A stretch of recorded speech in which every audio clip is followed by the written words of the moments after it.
Most people know Sean Levy from his Night at the Museum movies or his most recent blockbuster hit, which came out in 2021 called Free Guy. Now, I really, really liked Free Guy, but my favorite movie of his is still Real Steel with Hugh Jackman, which came out back in 2011. I think. This time he's directing a sci-fi adventure with Ryan Reynolds yet again, and it's a Netflix production. If you know about Netflix originals, you know they have a very spotty track record. So is this any good, or is this just like another Netflix turd, for lack of a better word?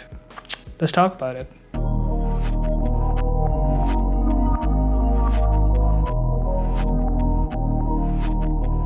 I mean, this is happening to me. It already happened to you, right?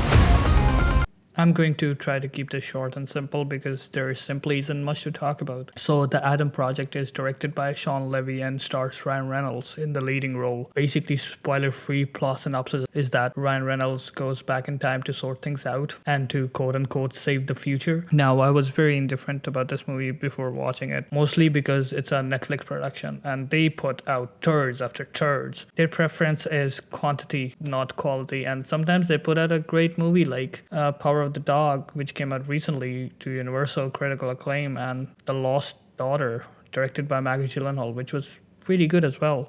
What makes The Adam Project enjoyable is the tone of the film. It feels very known or familiar. It's very old school sci-fi adventure, if you know what I mean. Visually, it looks stunning. It is very CGI heavy, which is competent enough that it doesn't deter from the quality of the movie.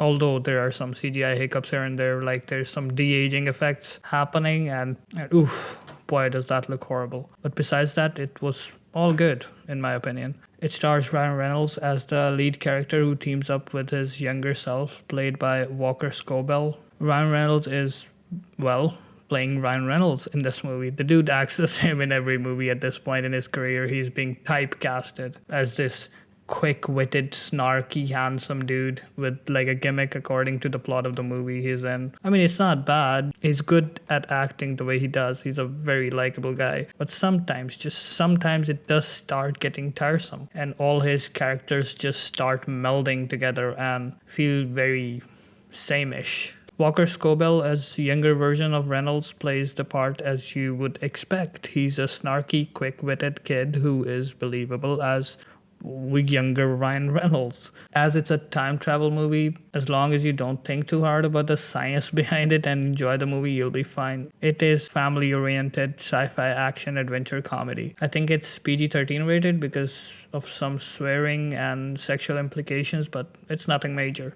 The time travel is very streamlined, but it does get a teensy bit convoluted to its own detriment. Not too bad though. The best thing this movie has going for it is this movie has heart. The emotional aspect is handled very well in the movie. I mean, in a way that in the last 15 minutes or something, you'll feel your eyes getting misty. There are some scenes where I feel jokes were unnecessarily inserted to make the scene lighthearted. I think I can only recall one or two scenes where it happens, but it does feel very, jarring. Like, why would you do that? The movie is also categorized as a comedy, and the combination of drama, sci-fi comedy really gels together here. The cast besides the main two are good as well. Jennifer Garner and Mark Ruffalo play the parents of the main character, and they have a really good chemistry with the main character. Zoe Saldana is also very good in this movie. I mean, when is she not good, right? The dynamic that is most important is between our two main characters. They have a really good back and forth. And I mean by Ryan Reynolds and Walker Scobell, older Adam and younger Adam. And they have a really good back and forth, and it doesn't feel forced like it does in some cases where a child actor is acting against an older actor. It's good that they didn't go the route of having Ryan Reynolds play a double role, but went with a younger Adam timeline. I would have liked to see another scene or two of older Adam paired with Jennifer Garner's character, but oh well. This movie's around 100 or so minutes, and it doesn't overstay its welcome. It goes by pretty fast and keeps you engaged throughout. Now let me get my gripes out of the way. The first one being the main antagonist is very underwhelming, uninteresting, monotonous,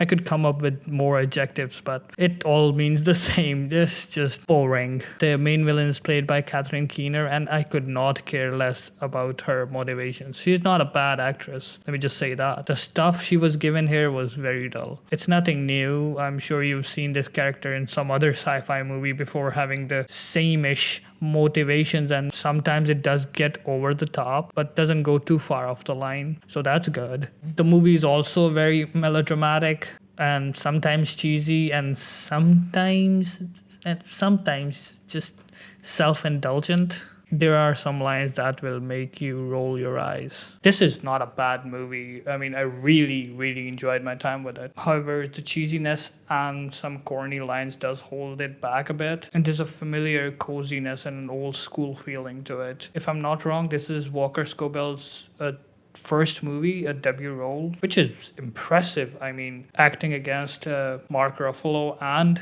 Ryan Reynolds, this kid's got a bright future in acting. I could not get over that terrible de-aging CGI. God, it was horrible. You'll know when you see it. It's like, oof. Yeah. All in all, it was a feel-good action adventure that would leave you with a warm feeling. You'd want to call your parents after watching this movie.